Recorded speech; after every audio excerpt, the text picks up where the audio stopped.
So I hope everyone enjoyed the lunch. My name is again Liisa Andersson. I'm from the Public Transportation Authority in Oslo, Norway. And I'm going to just start with a video because for some of you, you might have been to San Francisco and tried these services, but I can tell you the future is already here and it's present. So today, if you go to either Phoenix or in San Francisco or even actually LA, you can now book a ride-hailing app called Waymo. You book it in the same way that you would book a Bolt or an Uber today, and the car will show up with no operator inside. So what does this really mean for us as public transportation authorities? Well, we need to figure out how these type of services can accommodate our future public transit system. So what you can see in the middle is not that I'm in LA, it's my initials, so I know that this car is meant for me. And when you enter the car, it's like going into an airplane. You can have your security check. They will come and make a conversation with you explaining how this ride is now fully autonomous and explaining how you can stop and choose different pickup spots and also, of course, call customer support.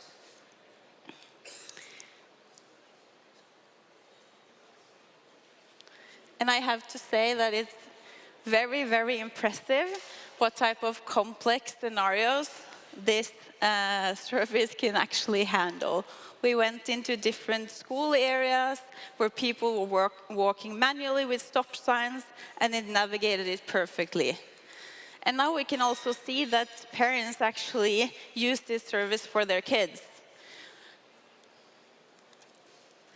So for Ruter, our vision is to create sustainable freedom of movement for everyone. We are a small municipality in a large country, but we have large ambitions. So we are owned by the municipality of Oslo, 60%, and 40% from the region around, which now has changed the name back to Akershus. We have the most boardings in any PTA system in entire Norway, and we've reached zero emission goals before target. And that is because our owners, the city of Oslo, have quite high climate goals and have been very clear on the ambitions and how we can be part of delivering on the reduction of emissions from transportation. So our next big thing now is to work on the goal to reduce the car traffic in our service region. So as I said, we reached the zero emission goals 4 years ahead of target. Everyone said to us that it was impossible, there were no electrical buses, the infrastructure was not in place, but we said, well, there are some in China, there are some developments going on, and we also sourced the investment to get the infrastructure needed to charge these buses. So our trams, our ferries, our metros, and buses, and our DRT system is now fully electrified ahead of target. So instead of waiting for the market, we worked with the market to mature it and develop it based out of our needs. In 2019, we conducted a study called the Oslo Study. It's a theoretical study that had the view what would happen if all the private vehicles became autonomous in our service area. It analyzed what that would do to our traffic congestion and our infrastructure. And of course, it was terrible. So the traffic congestion would just increase by over 100%, because if everyone had their privately owned car, that would go to work and then go back again empty. And for everyone who can't really drive a car, they will suddenly have access to their personal vehicle. So we analyzed different scenarios, and came up with that there is something we really need to do if we can incorporate it into the existing public transportation system. And for us in Norway, I think the scenario, the worst case scenario, is much, much closer than we actually are aware of.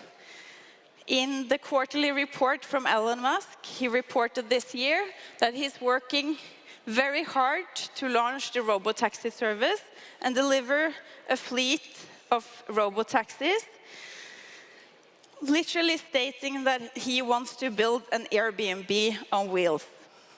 So as you also saw, the autonomous existing business models and our worst case scenario from the Oslo study is closer than we think.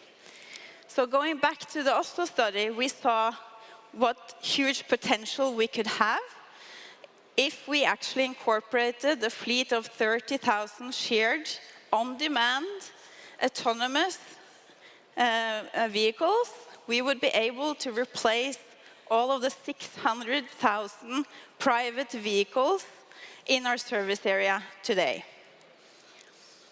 That is why we in Radical Innovation have worked a lot on figuring out what type of business models would make sense for the future. So as you can see on the right side here, this is our sister company on the West Coast. They are doing a lot of great work on autonomous buses. But to be honest, this is just innovating within the existing business models. This would at some point reduce the OPEX, but no one would really wake up in the morning and say, oh, I'll sell my car because there's no bus driver in the bus today. So we needed to rethink on how we can actually be as attractive as the private car.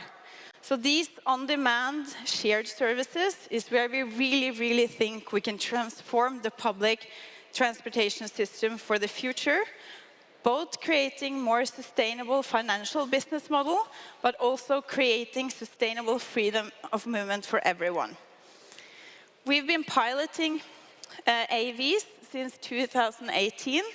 We all started with the shuttles on the left side, which was very important for us to introduce this to our surroundings, introduce it internally to figure out how these services impact us and how these services could potentially impact our customers. So the first one you see on the left side, they are running on something called Level 3 and is now donated to our technical museum. We have our last pilot now in what we call the Ruter Valley. Today we have 5 vehicles retrofitted with Mobileye technology, and we are sourcing one more partner so that we can get up to a larger scale. But this again is a pilot. Every pilot has an end, and we need to work further in how to really, really think about this as a commercial business for us as PTAs. And I would invite everyone in April to come and test out the service. One of the questions we usually get is winter operation. This year we had a crazy winter. We had a lot of heavy, heavy snow. So our buses struggled really hard to be able to operate, but our on-demand service were actually able to fully operate during our entire winter. And I think this also demonstrates a bit, if we're going to deliver a service closer to where people live, that is going to be on demand, we need smaller vehicles because there are narrow roads and other constraints such as snow, which means it will be very, very difficult for a larger vehicle to actually be able to drive under these conditions. So we are fully prepared for our next winter and are ready to be at scale with the winter operation. So Waymo started the winter operation and testing now. I would say that we are a bit ahead. We've already prepared for it. And we're not alone on thinking about that this is the right move. There's a lot of studies across Europe that are pointing at the same things. So what is actually the next thing for us? Well, we built an own isolated project that is solely working on commercializing a larger fleet that can also really compete with the private vehicle journey. And we are seeking collaboration across Europe to design a shared autonomous vehicle service that can actually work for public transportation and complementing our existing infrastructure. So we would keep our high-capacity bus lanes, trains, trams, and metros, but of course then remove some of those more non-economical bus lines in rural areas, where we can provide a much better alternative to our customers today. So basically, the entire scope is to compete and be a real alternative to the private vehicle journey. Because we have to admit, the private vehicle is very convenient. And in many use cases, we are today not the real alternative, because you need to pick up your child from kindergarten, or you need to do different errands, where the car is very convenient. We see that there's a lot of millions and trillions, like over 160 billion US dollars, are being funded into AV technology. So there are some leaderboards that are, or leaders in the US today that are very sophisticated and very advanced. But what they are doing, they are financing or working for a business model with the robo-taxis. So we want to, again, figure out how we can collaborate and increase the demand for the type of services we would like. And I know Uber was here earlier in the morning, and I know they have fantastic services. But if we look at some of the evidence from San Francisco and what the ride-hailing companies actually promised to the city that they would deliver on, they didn't. They actually increased the congestion and kilometers driven on their roads. They weren't really able to carry more passengers, and they had very limited options for universal and inclusiveness, and they did not reduce the congestion as they promised. And the reality is here, you can book a robotaxi today in the US. So our take is basically, we need to think about this as an integrated, complemented service for public transit. So we've set up some design criteria. It has to be ride sharing. It has to be integrated as one fleet, because that's when we can really optimize and ensure that we have the right vehicle type to the right trip type.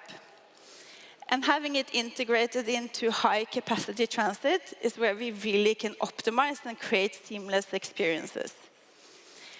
And the car today is the really seamless experience.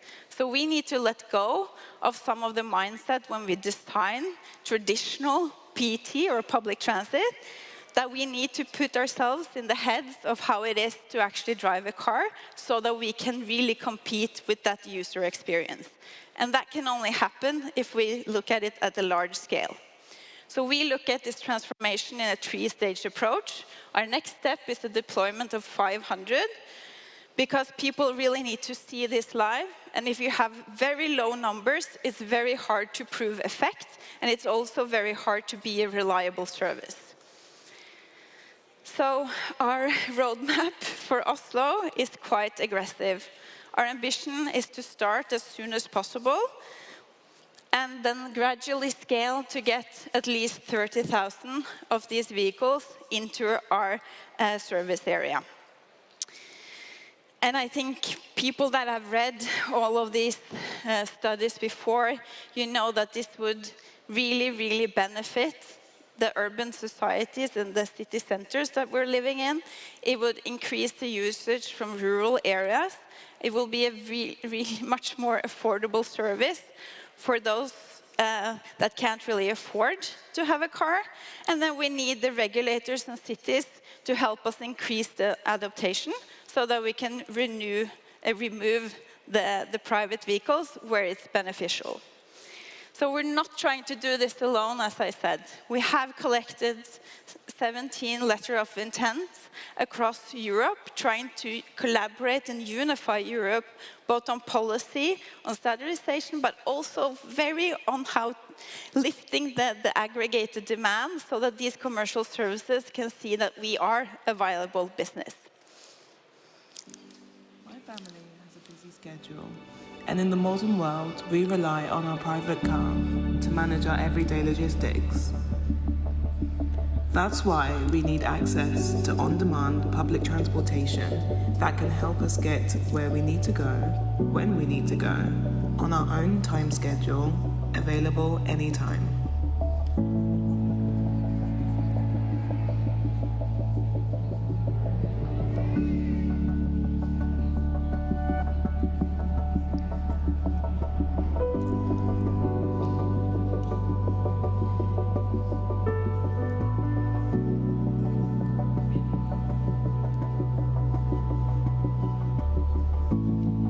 The opportunity to share safely when visiting our grandparents, meeting our friends, and creating new memories.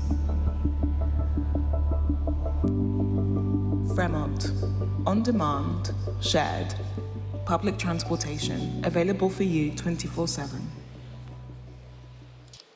Thank you.